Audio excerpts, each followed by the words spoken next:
Square Tap to Pay is a contactless payment method that allows customers to pay quickly and securely by tapping their contactless credit or debit cards, as well as mobile wallets like Apple Pay and Google Pay on a Square Reader. Here's how to use Square Tap to Pay.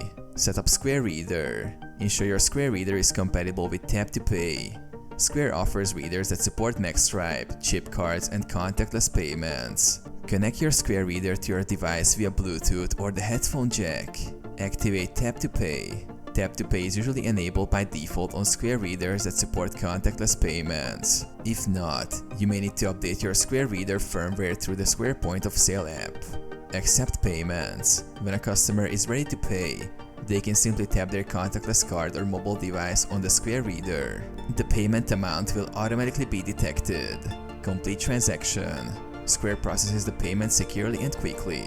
The customer will receive a confirmation on their device, and you can provide them with a receipt via email, text message, or printed copy.